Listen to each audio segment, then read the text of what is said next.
it is Thursday, and that is when I get to bring one of my students on, and we get to talk about life and what is going on with them, and then just really all of the awesome that's happening. So today I am talking to Nena Hart, and thank you so much for coming on. I appreciate you.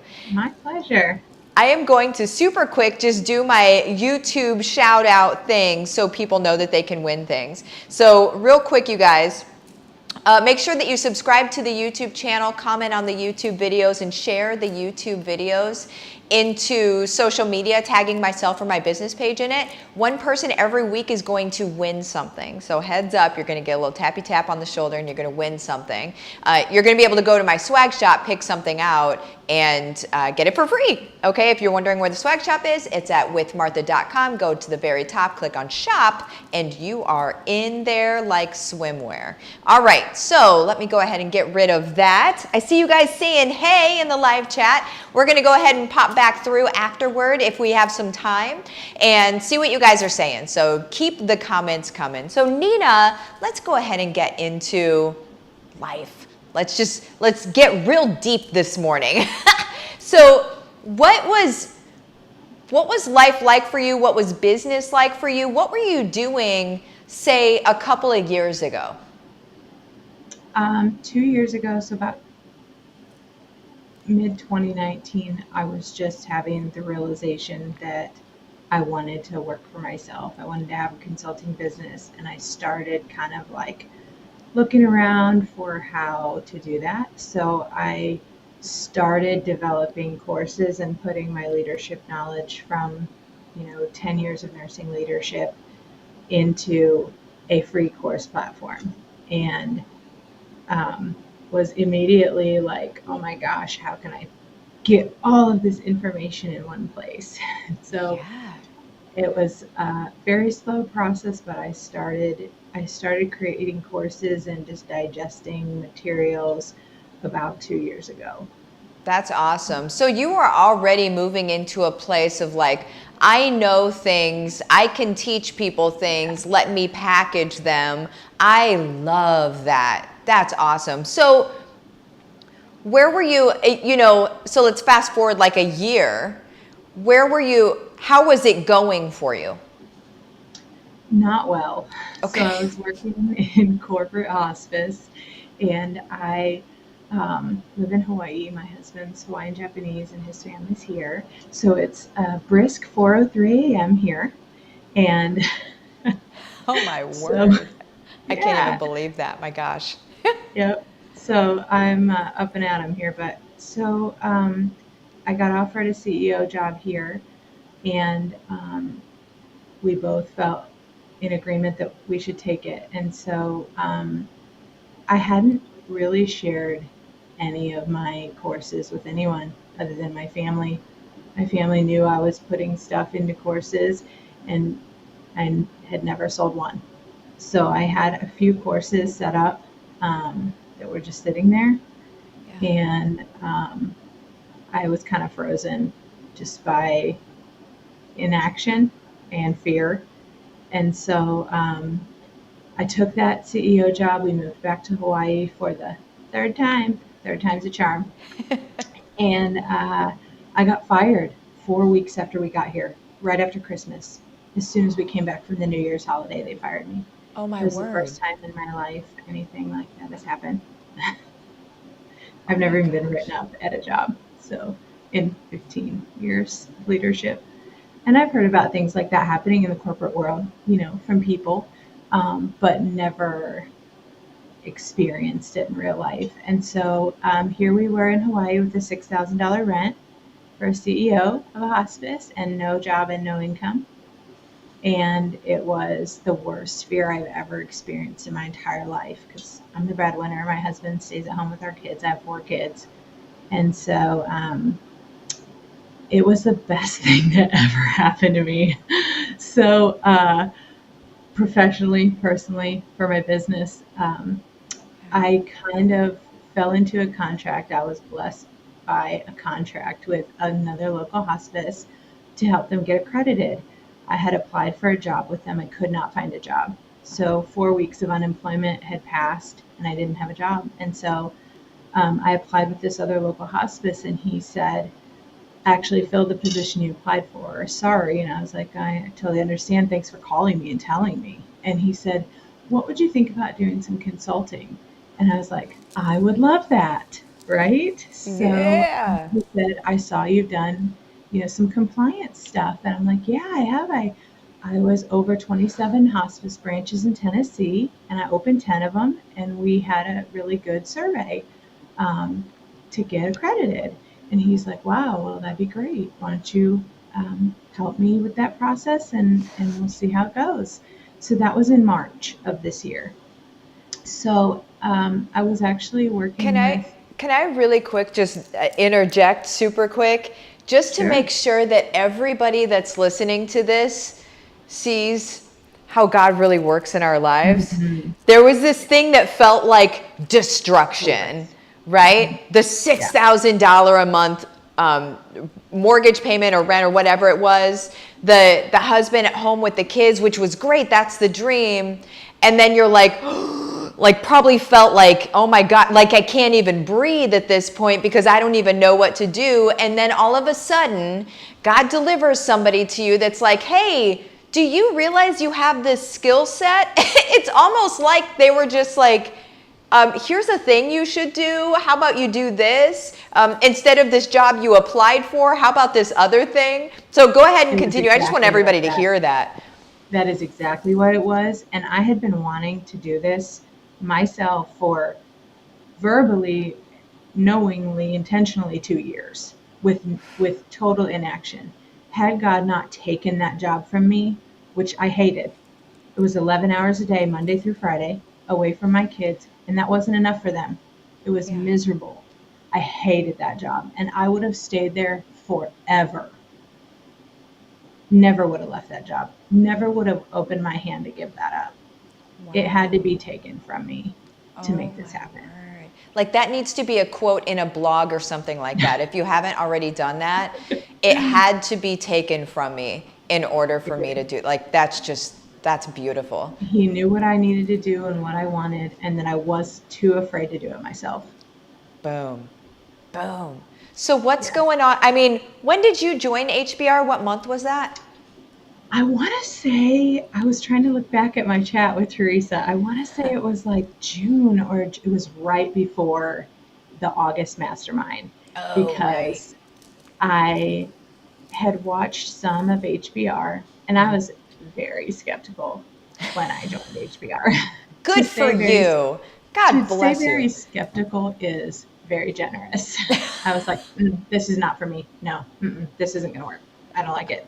And I literally watched the first video. I was like, I don't get goosebumps. I don't cry. That's just not me. It's just not. Yeah. And literally, like in the first video of HBR and the Big Dig, you were like talking about going to Hawaii and this mindset stuff that I have thought was crap forever. And I was like, I don't get goosebumps. I'm like, dang it. Whoa. I started doing AFTs regularly to like peel back this onion of like fear that had, been encasing my mindset around working for myself and what that would look like. Yeah.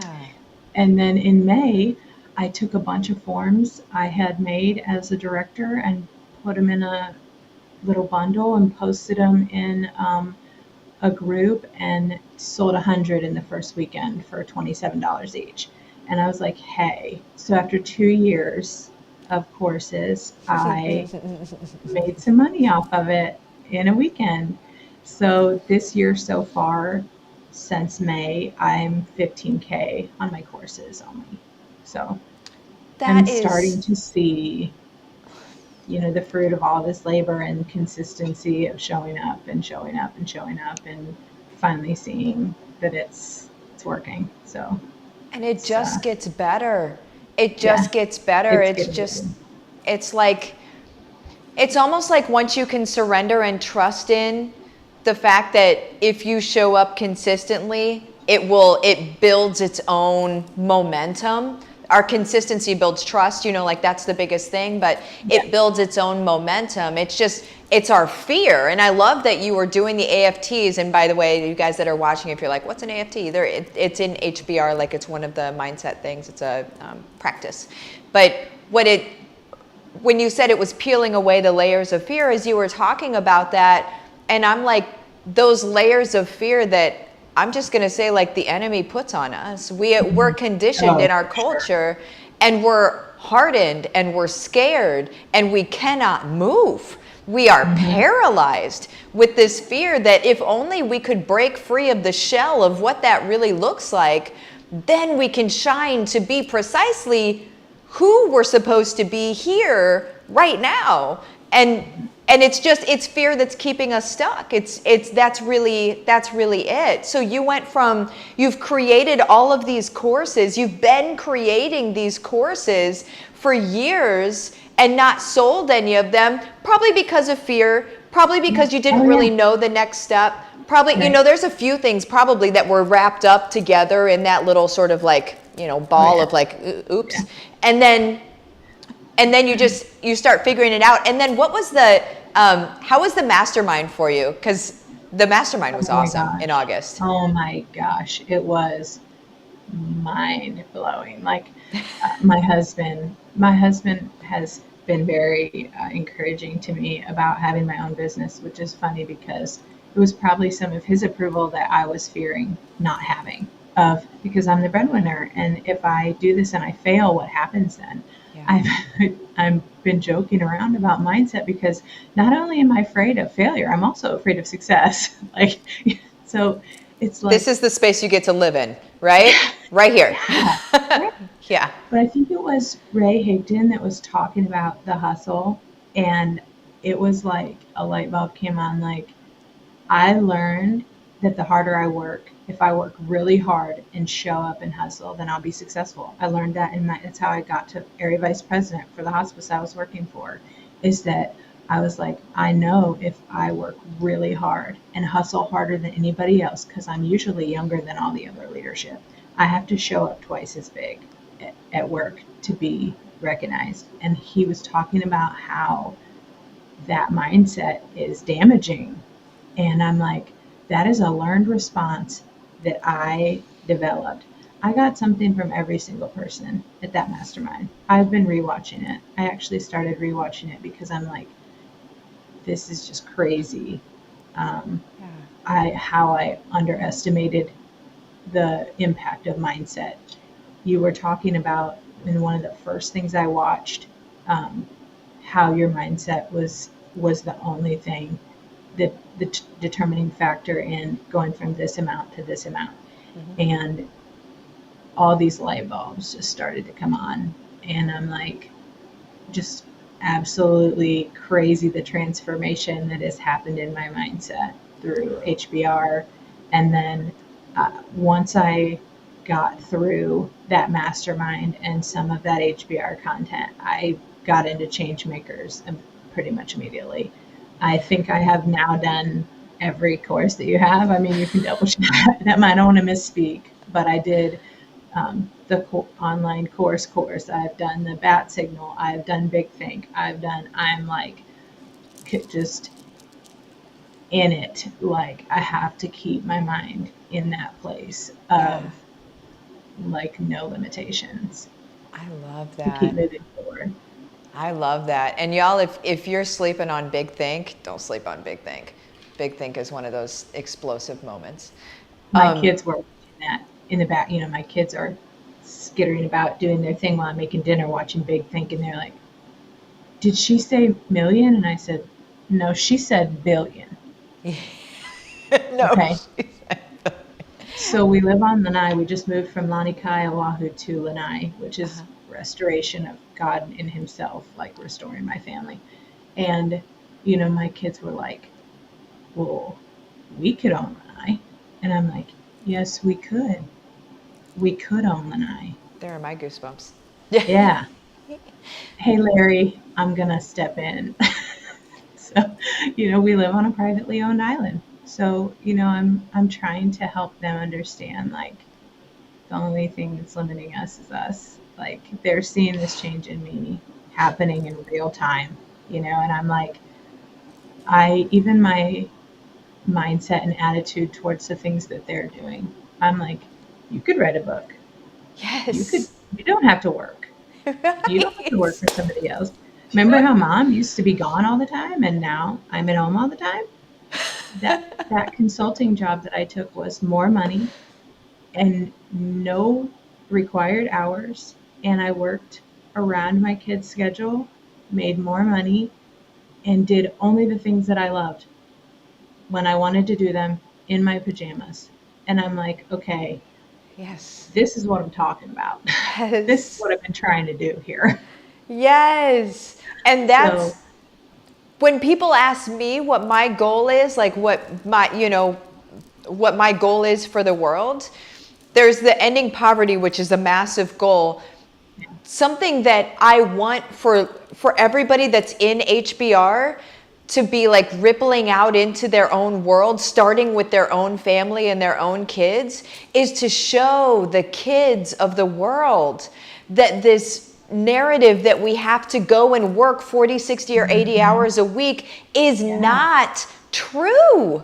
It's yeah, not real. It's a story. It's as much of a story as the story that you could open a blank notebook and write your own story. It's as yeah, much of a story. It's just which one do you believe and which one are yeah. you going to make yours? And that's like where our whole world can shift into, man, heaven on earth, It right? has changed everything.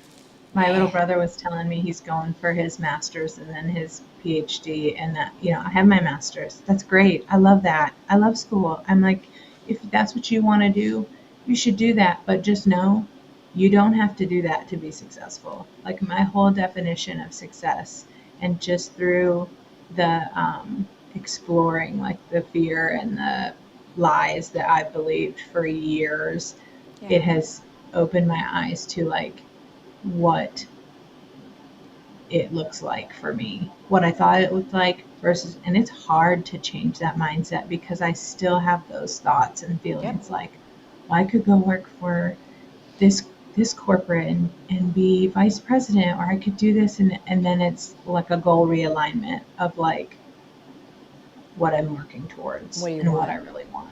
Yeah. What do I want? Exactly. That. Thank you, Nena. I Thank appreciate you you. coming on and sharing your story. You just, it's such a breath of fresh air to meet another human that is just saying, okay, yeah, that was a story and I no longer believe it. And now Yeah. here's what I'm going to do instead. And committing and doing the darn thing. It's just like, it's so refreshing. I'm so glad that people get to see you. So can you share real quick, if people are watching that they know somebody that would need help with Yeah. compliance, share what you do, share, how they can reach out to you. Awesome. Yeah. Well, they can reach out to me. I have my website is Heart Healthcare Solutions, and I'm also on Facebook and Instagram. And I help organizations with compliance and accreditation, so hospice, home care, and long term care. And I would love to hear from anybody who wanted to share their story with me or knows a leader in one of those settings who could use some support. There it is. Cool. And we're pushing up on 20 minutes, so I have to Sure. stop it before then. But you Yep. guys, if you're not in Thank you so much. HBR yet, here's how you get in. Let me Yeah, just get in there. get in there. It's going up in Get price, in so there. there's that. But also get in because it changes your whole life. And Hmm. so you would just message me at Livin the Dream with Martha. It's my Facebook business page. Message me the words "Let's do this." We'll go through a chat. I'll give you the details of the program. The rest is going to be history. This is where you change your story. So Nena, again, thank you so much. I appreciate Thanks, you, Martha. and I will see you on I a call appreciate later, it. I'm sure. All right. Yep, absolutely. Bye. Bye bye.